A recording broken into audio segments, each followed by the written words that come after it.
To the stream. Um, Today, we're going to look at a TED talk about social anxiety in the modern world, given by Dr. Fallon Goodman. The reason why I want to discuss social anxiety, well, first of all, is psychology. It's some sort of mental issue,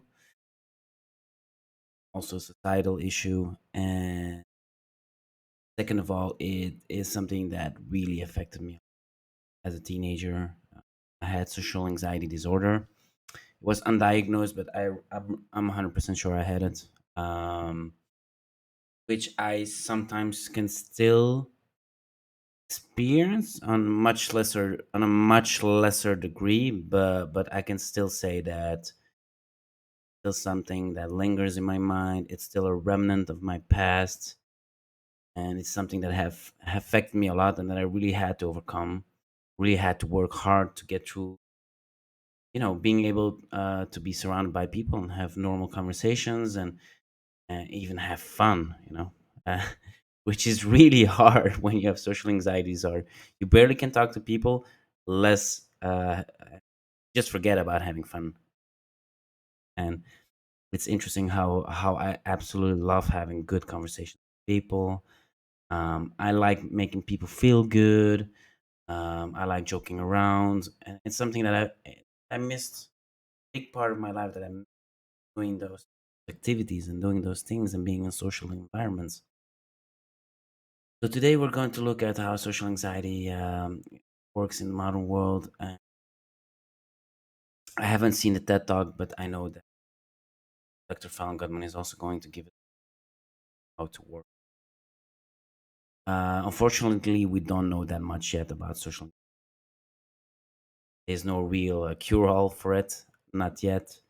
Uh, but I think if we look at the root cause, one of the root causes, it is the way society portrays some things, and how we're also conditioned. We're socially conditioned to behave in certain ways, and I think that can all contribute.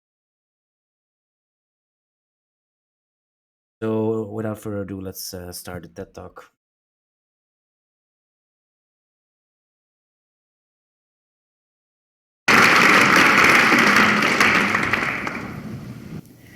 Each person who entered our therapy clinic answered a stack of questions before beginning treatment. And during my years as a therapist there was one question I always reviewed before meeting with a new client.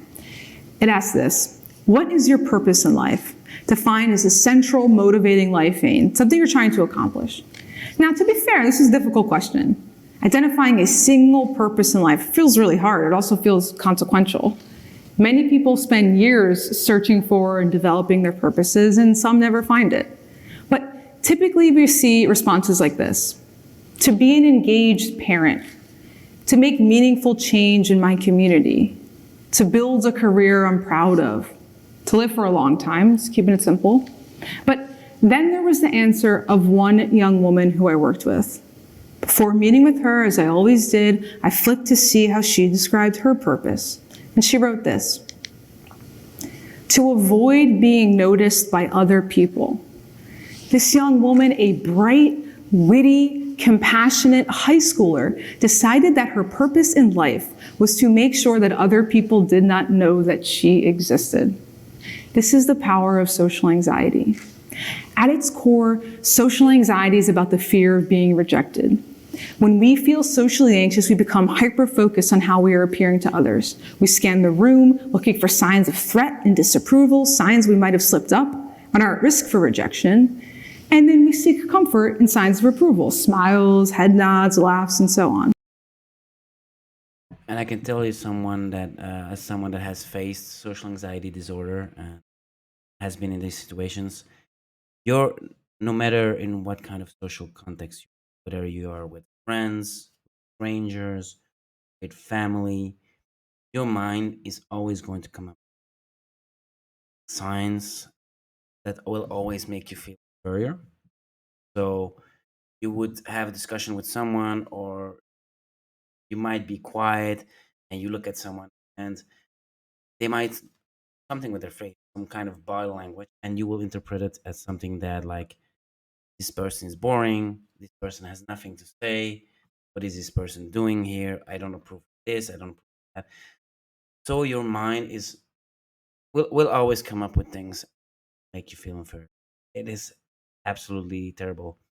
And I think social anxiety disorder might be coupled with low self-esteem, no confidence, uh, underestimating myself and over others made it that much more debilitating. And while social anxiety can be exhausting, it exists for a reason. Social anxiety tries to protect us from rejection, and it does that by tuning us into the nuances and norms and dynamics of a social group so we can match our behavior to fit in with them and ultimately avoid being rejected. Now, this is a good thing because humans are social, we exist in social groups, we rely on each other whether or not we like that, but also more simply because rejection is painful. Take a moment to think about your own rejection experiences, however cringeworthy, we all have them. Maybe you were ghosted after a first date. Been there? Maybe you were rejected from your dream job. Maybe you were ousted from a friend group. Rejection's unpleasant, and social anxiety tries to protect us from it. But social anxiety becomes problematic when it begins to interfere with the life you want to live. And this happens when your fear of rejection becomes intertwined with your view of yourself. When you believe you will be rejected because you think you have some inherent flaw, deficiency, or failing of character. You were ghosted after that first date, and you believe it's because you are not lovable or attractive enough. You were turned down from your dream job, and you believe it's because you are not intelligent or competent enough. You were ousted from that friend group, and you believe it's because you are not interesting or funny enough. Our fear of rejection is really a fear of being less than we want to be, less than we think we should be, or less than we believe society wants us to be. And over time, this belief system can develop into social anxiety disorder. When a person has social anxiety disorder, they become overly concerned about other people scrutinizing them, evaluating them harshly, and ultimately rejecting them, so much so that they begin to construct their lives around avoiding rejection. Because if you can avoid being noticed by other people, then those people have fewer data points on which to reject you. Now, social anxiety disorder is one of the most common mental illnesses in the world. Many estimates put it second only to depression. In the United States alone, more than 12% of Americans at some point in their lives will have diagnosable social anxiety disorder. That's roughly 40 million people. Now, worldwide, the estimates are lower. They're 4%, which in and of itself is interesting. But based on current population estimates, 4% of the world's roughly 300 million people that will potentially have social anxiety disorder at some point in their lifetime. And despite how prevalent it is, it's widely misunderstood, widely misdiagnosed, and often missed entirely. This is because several myths about social anxiety pervade our culture. The first myth is that people with social anxiety are happier alone. The stereotype of someone with social anxiety is a recluse who'd rather be hiding away alone in their bedroom than out interacting with the world. And this is simply not true. In research conducted in my lab, we find that people with social anxiety disorder desire strong, healthy, intimate relationships to the same degree as those without mental illness. And they do socialize, they are not robotic aliens, and when they socialize, they often enjoy doing so. In fact, when we ask people with social anxiety how happy they are, they report feeling happier when they are with other people than when they're alone. This is because not all social interactions are stressful. It's also very interesting because I've met people from both people that cannot be alone at all, always have to be surrounded by other people, and people that think that being alone all the time is happiness.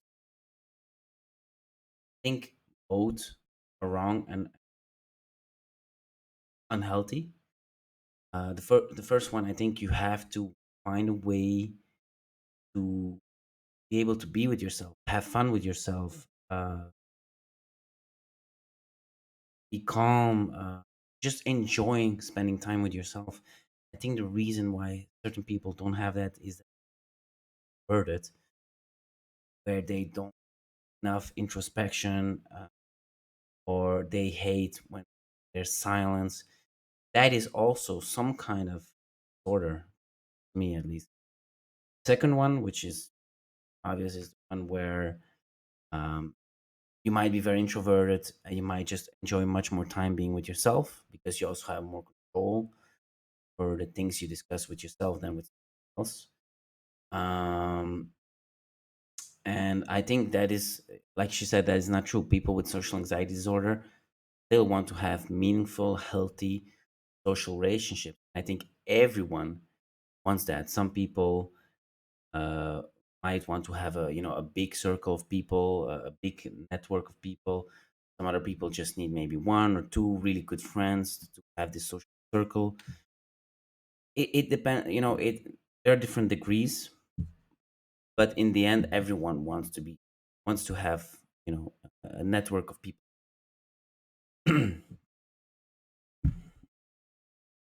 Maybe someone feels socially anxious with friends, but not their romantic partner. Or they feel anxious with strangers and acquaintances, but not people like their neighbors or coworkers.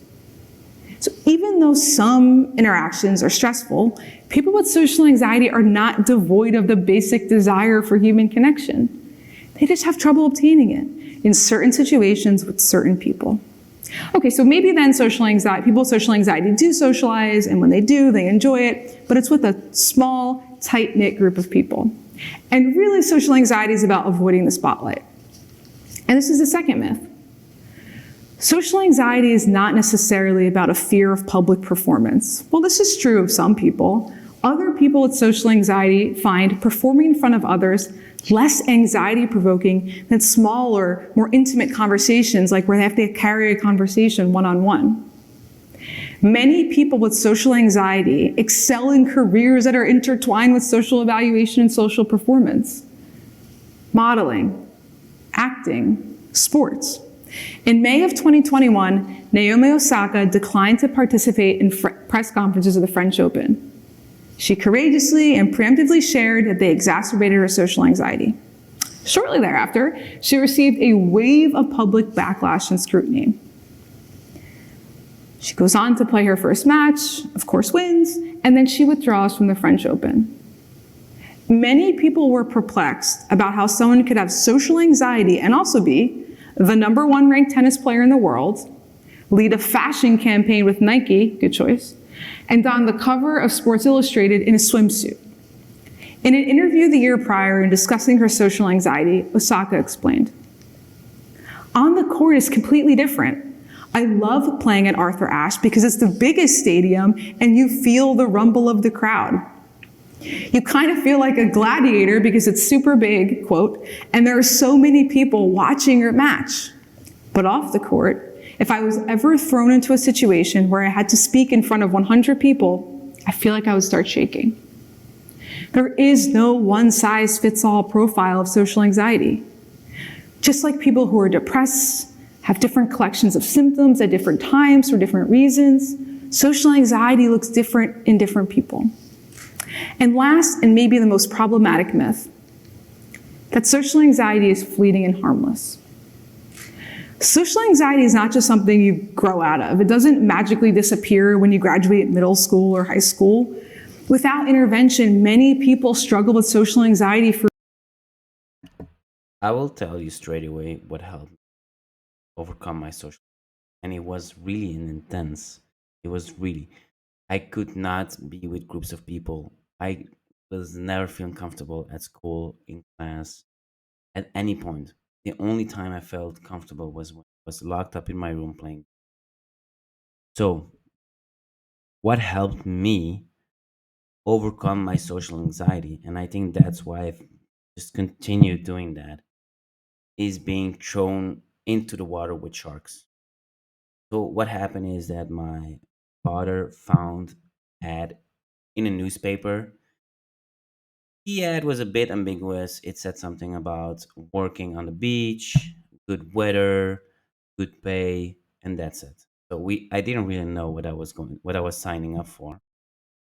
And then I came there my first day, and basically I had to hold this big wooden box on my head, go around the beach. Yeah, like we would call it chanting. So you would chant, so people would hear you from very far away, knowing that you're there to sell. It's a pastry. Does not really matter. But it was tough physical and mental work because you would shot in front of thousands of people, and people would eye you, and kids would make fun of you. So my first day, physically, I could not do it, and mentally, I was a very anxious kid back then, and very antisocial. I was like, man, I will never be able to do that. So I was ready to give up on my first day. I was going to call my parents and say, yeah, I'm done here. So I called my dad, told him, yeah, this job is not for me. And somehow he got me into trying one last time. I said, okay, I will give it one more go. So I tried the second day, went much better. I could actually do it. I was like, wow, physically I can actually do it. And people are watching me. I feel a bit anxious. I feel a bit weird, but I'll get through it. So what happened is I did it for 4 consecutive years. So during summer, about a month, then a month and a half. It was a very taxating job, but also very well paid. And after my first year, I completely changed. That doesn't matter how people see you. It doesn't matter their thoughts, their opinions about you. It doesn't matter what you do in front of them. It really doesn't. And I became so much more. It really helped to drive away my social anxiety. I think without that experience, I might have found another experience that would have like something really impactful. That was the thing for me. It was. I'm still very grateful for have done that job. It was also very fun. You were with other students. It was quite far from where I was living, so I was staying in a studio. I didn't have internet, so the only thing we would do is talk, go around the camp, go to the cinema, and then for the rest work really hard. It was an amazing experience, and I think that's why now I'm the type of person that really likes to break my comfort zone. Just try a lot of different things, see what I like, and try to maybe incorporate that in my life or in my habits, and then the other stuff I just throw away. And I think that first experience, that's the one that really get me. I think for people that deal with social anxiety disorder or just social anxiety, um, for me, the fastest track on getting, on being a functioning member in a social environment is to do something really out of your comfort, something extreme, and you will realize how resilient and how quickly you can adapt as a human. And I think that's also something that's very powerful when you realize that you can actually do much more than you initially think, because our brain really really loves to throw us under the bus, really likes to make, as they say, an elephant out of a mouse. Always, at least that's how my brain used to work, always take the worst case scenario in any situation, overthink. When you couple overthinking with social anxiety, that makes it even much worse, because you overthink every social interaction you had with people. It's terrible. But that experience, and I really recommend it, not the specific experience that I had, but really something game changing. You will be very grateful for that. For years, for decades. And social anxiety can influence every aspect of a person's life. It can influence the hobbies they choose, maybe opting for solo activities like reading, writing, rather than things like team sports. It can influence the careers people pursue, maybe opting for careers with more individual, like computer time, versus things like sales or customer service. And social anxiety can influence people's everyday lives. Ricky Williams, star NFL running back, Heisman winning running back, dazzled millions of people on the football field every week. And yet he shared that he struggled with social anxiety, and because of it, he had difficulty interacting with teammates, running everyday errands where he'd have to interact with people, and even interacting with his own daughter. The real tragedy of social anxiety is that it robs individuals of their greatest resource, other people. Other people help us overcome adversity, like recovering from illness or after you bomb a job interview. Other people help us celebrate milestones like showing up to the birth of our child or a wedding or a graduation. And other people help us overcome loss, like grieving the death of a loved one. Our fear of rejection gets in the way of obtaining and appreciating the benefits of being accepted, the benefits of other people. And in our modern world, it is harder than ever to manage social anxiety. We are more connected today than any time in human history, and yet we are lonelier, more depressed, and more socially anxious than ever. We have endless tools to socialize, and yet we are seeing a decay in social connection. I think the reason for that is basically, she says, now we're as connected as we've ever been, and I think that's what makes us as disconnected as we've ever been, because internet and online tools can never replace the primal, I don't really know how to call it, but basically having face-to-face interactions. I think that's what humans are made for. That's what we had to work with for many, many, many, many years, for thousands of years.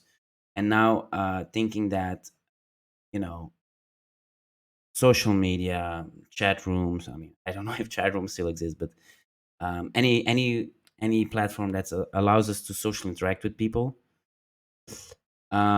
is never going to replace face-to-face interactions. First of all, no body language. There can be a lot of miscommunication. And then obviously when you go on social media and you scroll and you see people being happy, because people are never going to highlight, or they're never going to post a picture when they're crying or when they're sad, right? They will only post something on social media when it's either a big event like a wedding, or something, or when they're happy. So when you are not content with your life and you see that on social media, that's going to bring you further down, because then you'll be like, wow, person really has their shit together, and yeah, the grass is greener on the other side, which is not true. That's why it's proven, just limit also your social media use. Just limit it as much as you can. It is not helpful for you. So I have a good question here. How can you tell if you have a social anxiety, or you're just an introvert? Well, so I would say I had undiagnosed social anxiety, and actually, I never told my parents or I really felt until later in life. I mean, they knew that I was kind of always kind of locked up in my room, and something like that. But I used to be a very social kid back in the day, so they didn't know what I was dealing with what kind of thoughts I was dealing with. Um, I guess why I think it's social anxiety disorder that I had, again undiagnosed, is just looking around at how other people were dealing with social.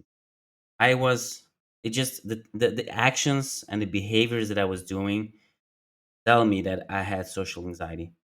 The thing is, I was, like I said, I was avoiding groups of people that I knew, that were friends, or that I knew in school for many years. I just, at morning, I could not deal being in a group of people and having those conversations that I would never really get into. I was just basically standing there and listening as a statue, and not really contributing to the conversations.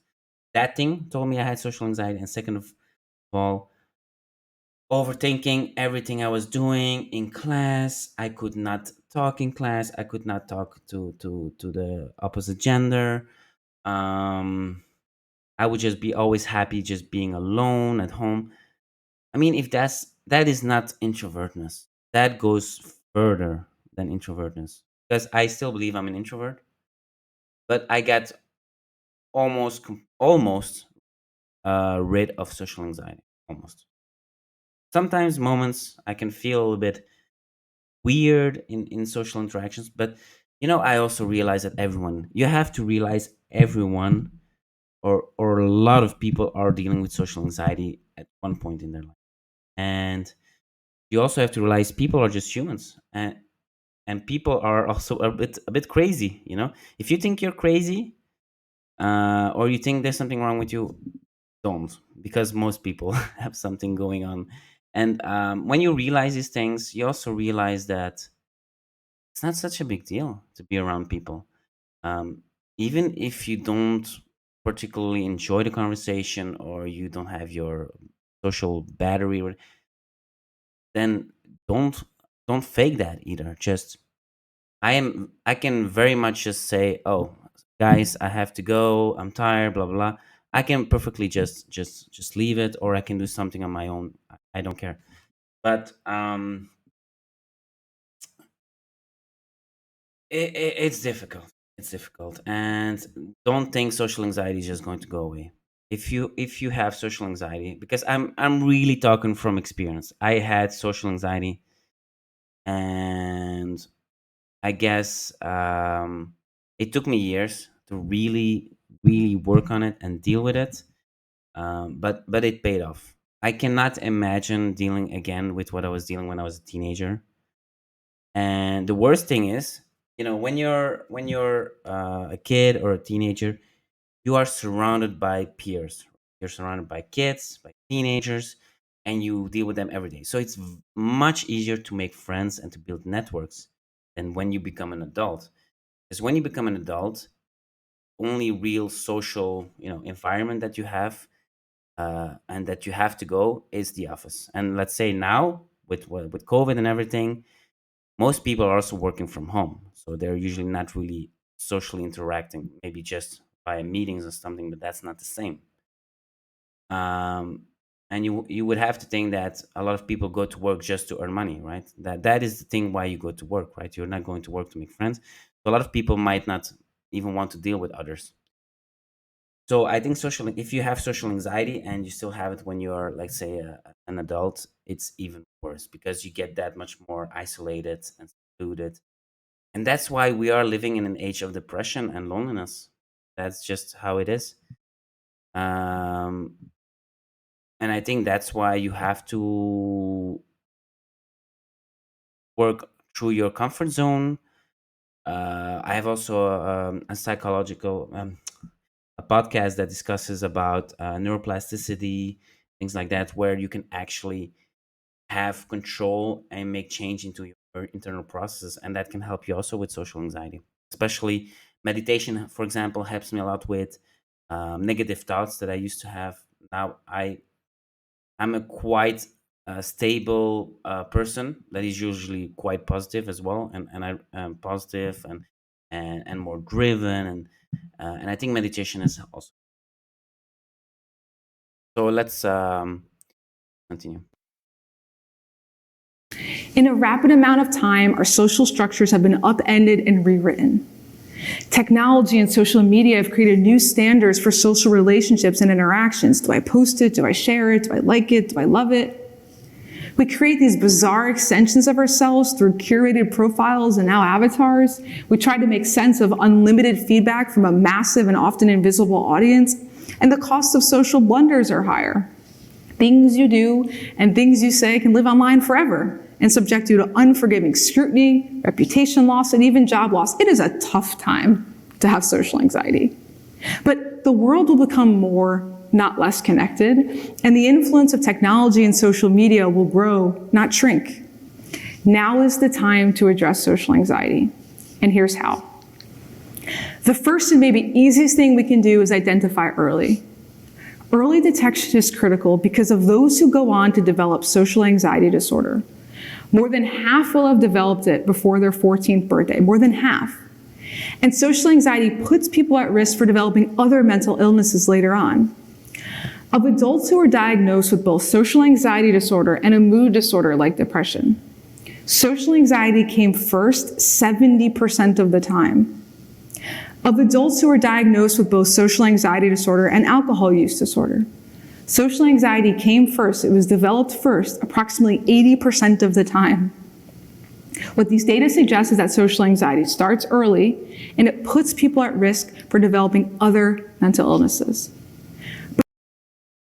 And not only that, it also makes you more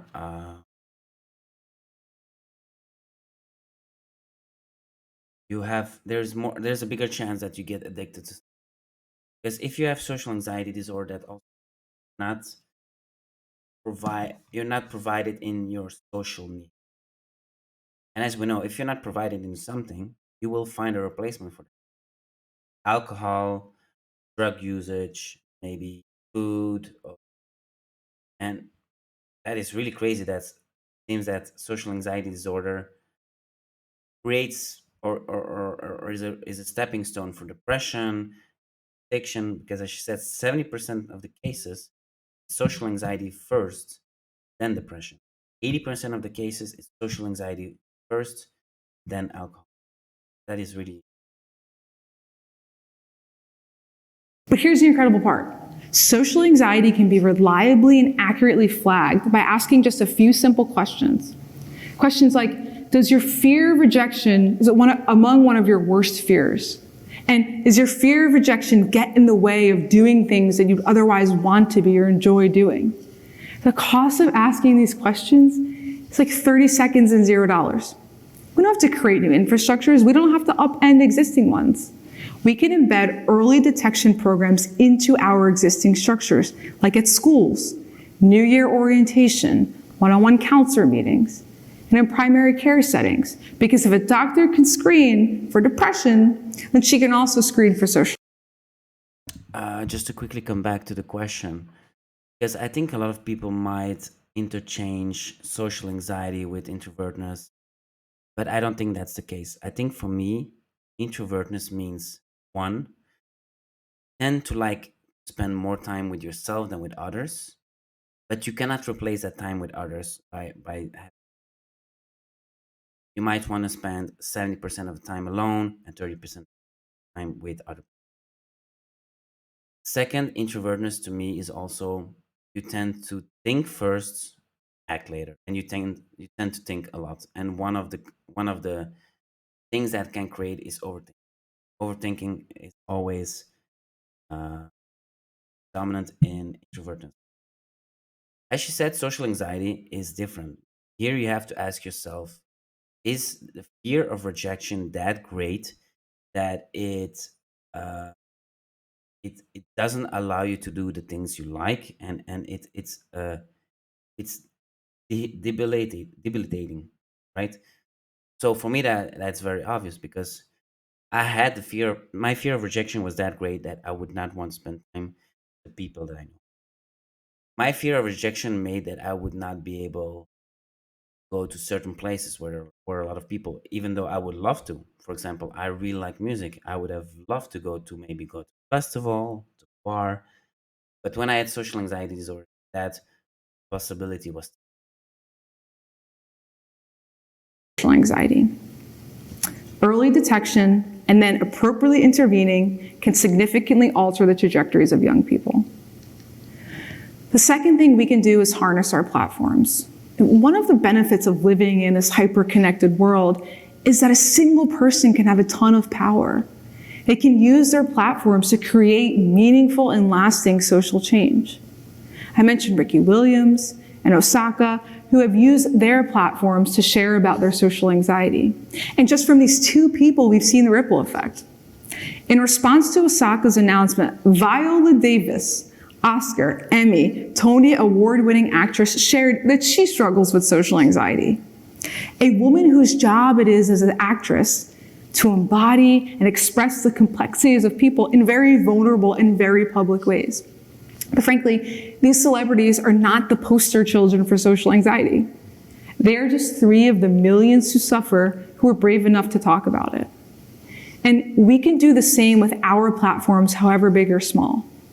In our schools, in our workplaces, in our communities, and in our homes. Because regular, candid, and forthcoming conversations about mental illness ultimately reduce stigma, correct harmful myths, and get people the help that they need. The last thing that we can do is foster social courage. Addressing social anxiety is not about preventing or avoiding rejection. Addressing social anxiety is about fostering social courage. Being socially courageous means pursuing experiences and knowing that your chances of rejection are not zero. In fact, the chances that you get rejected at some point in your life, at some point this year, are high. And worse, you might be rejected as a function of who you are, things about yourself that you cannot change, where you come from, what you look like, or who you love. Being socially courageous means pursuing experiences because they are important to you, and knowing that the successes of those pursuits are not contingent on your worth as a human being. Being socially courageous means knowing your worth and finding people and social groups that love and accept that person. And being socially courageous means asking that person out, applying for that job, speaking up at that meeting or that party, or giving that big talk on that big stage, knowing that rejection lurks around the corner. But the opportunity for growth and for purpose shines brighter. A purpose not defined by ensuring that you go unnoticed in this world, but a purpose that makes you feel most alive, most present, and most authentically you. Thank you.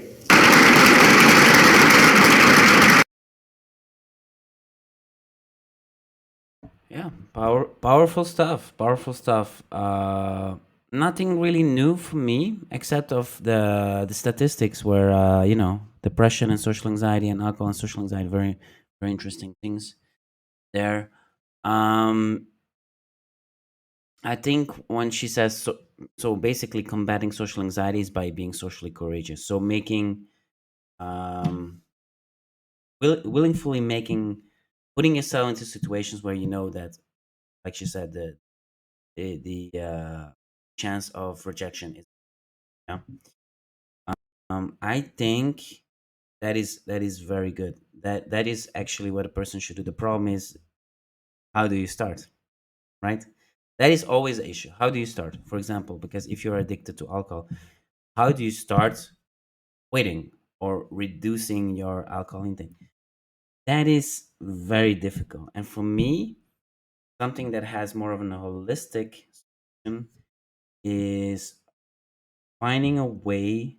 So is basically doing practices that allows you internally regulate yourself, your emotions, habits, your behavior, which is tied to your brain, and that will allow you to do many more things than just be. It will allow you to always move forward. And um, for example, if you can tap into a certain internal process that works for you, you will move forward, and you will always want to uh, head on. I don't know, like to tackle fear of rejection or just some other fears. Um, but to make sure that you always move forward, because for me, moving forward is the only real way to change. You cannot just say, oh, you cannot fool your mind, for example, and say, yeah, I don't have social anxiety. And that's not going to work. You cannot fool your mind. That does not work. You can also not pretend that it doesn't exist. The only real way is moving forward. I think one thing that can help is have a discussion. Now that going to therapy is not such a big stigma anymore, and it's become kind of almost like a normal practice, and most people do it, not always for some serious mental issues or traumas. I think social anxiety, if you have social anxiety, if you're pretty sure you have social anxiety, maybe go to a therapist. I think a therapist can help you a lot in that. Meditation, absolutely crucial. Meditation, read a lot about neuroscience, neuroplasticity, so you can build the right behaviors, the right routines. All of that is going to help you with your social and ultimately become socially correct.